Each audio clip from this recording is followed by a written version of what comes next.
हरियाणा की हर अपडेट के लिए बेल आइकन दबाएं और सब्सक्राइब करें STV हरियाणा न्यूज। नमस्कार, आप देख रहे हैं फटाफट हरियाणा और मैं हूं आपके साथ शुभेंदु सिंह। प्रदेश में 1535 कुल संक्रमित मरीजों की संख्या हो चुकी है। इसके अलावा इलाज के बाद अब तक 884 मरीज ठीक हो गए हैं। करनाल में आज 4 और कोरोना पॉजिटिव केस सामने आए, जिनमें 2 सदर बाजार के रहने वाले हैं, जिनकी ट्रैवल हिस्ट्री यूपी की है। दिल्ली हरियाणा बॉर्डर सील होने के बाद प्रदेश में कोरोना के मामले तेजी से बढ़ रहे हैं। कैथल में कोरोना के 5 नए मामले सामने आए। 3 मामले में कैथल के पंतनगर इलाके के हैं, वहीं एक मामला जखोली अड्डा इलाके का है, जबकि बलराज नगर से एक मरीज मिलने से प्रशासन के हाथ पांव फूल गए हैं। रतिया में कोरोना का नया मामला सामने आने के बाद स्वास्थ्य विभाग अलर्ट है। यहां गांव अहरवा की महिला का कोरोना टेस्ट पॉजिटिव पाया गया।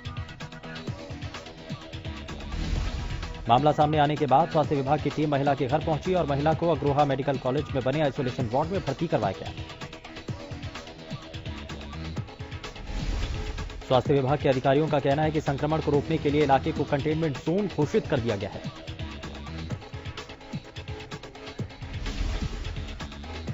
करीना के गांव इसराना में कोरोना का पॉजिटिव मामला सामने आया है।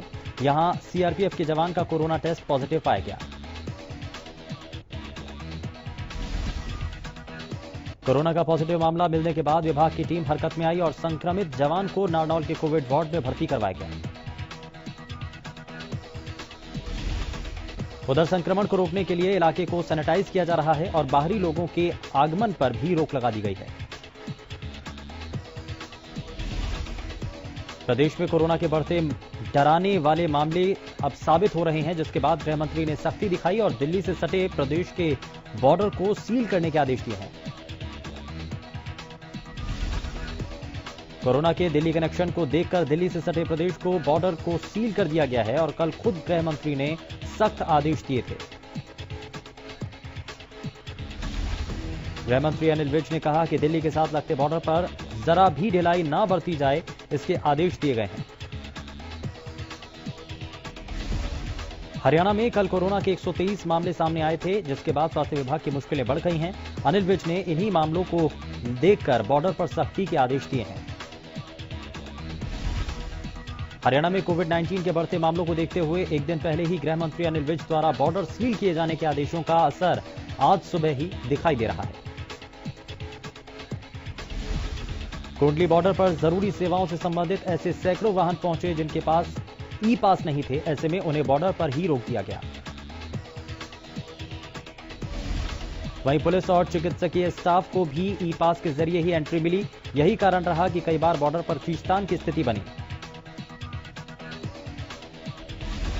प्रदेश में बढ़ रहे कोरोना के मामलों को देखते हुए गृह मंत्री अनिल विज के आदेश के बाद दिल्ली से सटे हरियाणा की सभी सीमाओं को फिर से बंद कर दिया गया।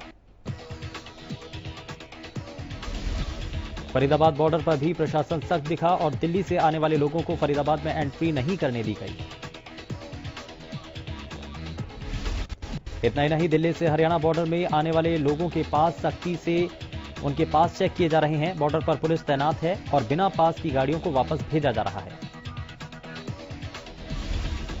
रेवाड़ी में लॉकडाउन की जमकर धज्जियां उड़ाई जा रही हैं। लोग बाजारों, बैंकों और एक निजी अस्पताल में सोशल डिस्टेंसिंग का पालन नहीं कर रहे हैं। इतना ही नहीं, ज्यादातर के चेहरों पर तो मास्क नहीं है। लोगों का भी कहना है कि ज्यादातर जनता लॉकडाउन में मिली राहत का गलत फायदा उठा रही है।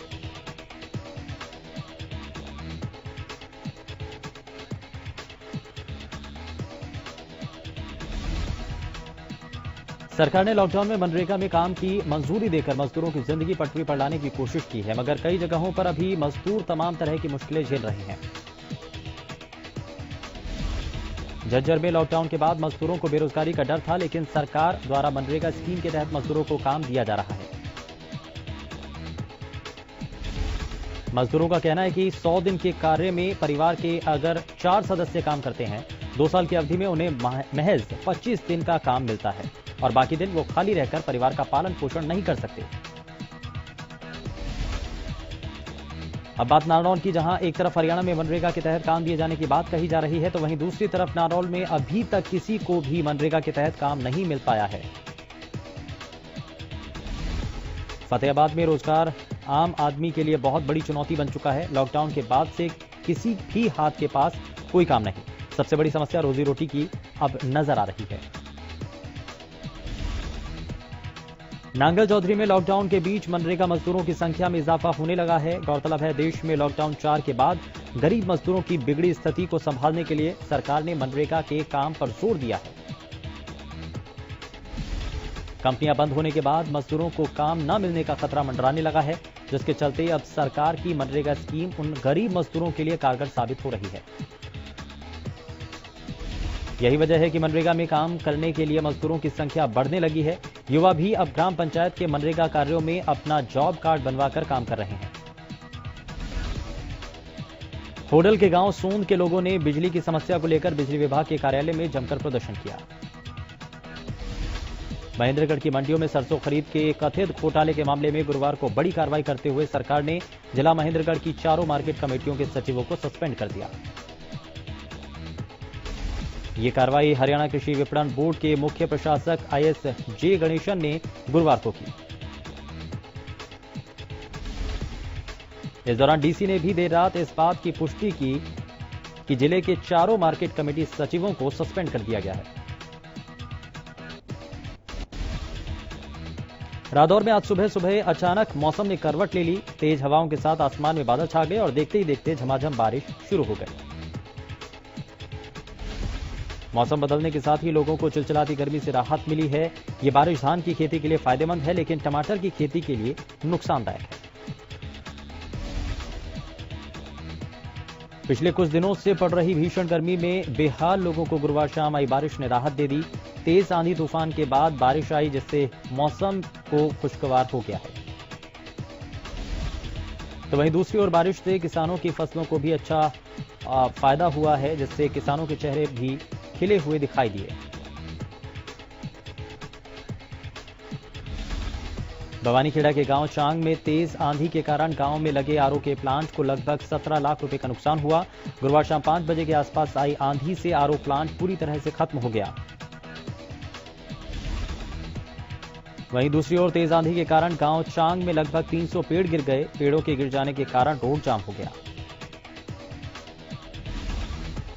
फतेहाबाद में जिला प्रशासन ने टिड्डी दल से निपटने के लिए तैयारियां तेज कर दी हैं। कृषि विभाग के डिप्टी डायरेक्टर ने सोशल मीडिया पर चल रहे उस मैसेज को भी गलत बताया, जिसमें कहा जा रहा है कि फतेहाबाद में आज शाम तक टिड्डी दल का हमला हो सकता है। उन्होंने इस संभावना से इनकार करते हुए कहा कि बीते दिनों हनुमानगढ़ में टिड्डी दल देखा गया था, लेकिन राजस्थान सरकार द्वारा उस दल को वहीं समाप्त कर दिया गया है। उन्होंने ये भी कहा कि टिड्डी दल हवा के प्रवाह के साथ चलता है, इसीलिए वो भी अलर्ट मोड पर हैं। उधर राजस्थान में टिड्डी दल के हमले के बाद फतेहाबाद के किसान चिंता में दिखाई दे रहे हैं। सुप्रीम कोर्ट के आदेश के बाद राज्य में 1983 PTI को हटा दिया गया। इसे लेकर नारनौल में शिक्षकों ने विरोध प्रदर्शन किया। अध्यापकों का कहना है कि 2000 में जो JBT टीचर मामले में गड़बड़ी करने वालों को सजा मिली थी और जिन्हें नौकरी मिली थी, उनकी सेवा को कायम रखा जाए। सुप्रीम कोर्ट के आदेश के बाद हरियाणा सरकार ने 1983 PTI टीचर को 3 दिन में पदमुक्त करने के आदेश दे दिए। इस आदेश के विरोध में आज रोहतक जिला मुख्यालय पर जिले भर के PTI टीचर इकट्ठा होकर आदेश को निरस्त करने की मांग की।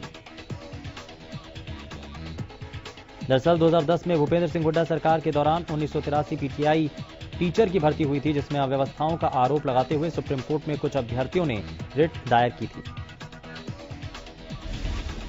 सिरसा के गांव रंगा के नजदीक 9 लाख की डकैती मामले में पुलिस ने तेजी दिखाते हुए आरोपी को गिरफ्तार कर लिया है। पुलिस की तेजी के बाद लोगों के मन में पुलिस की कार्यशैली को लेकर विश्वास और ज्यादा मजबूत हुआ है।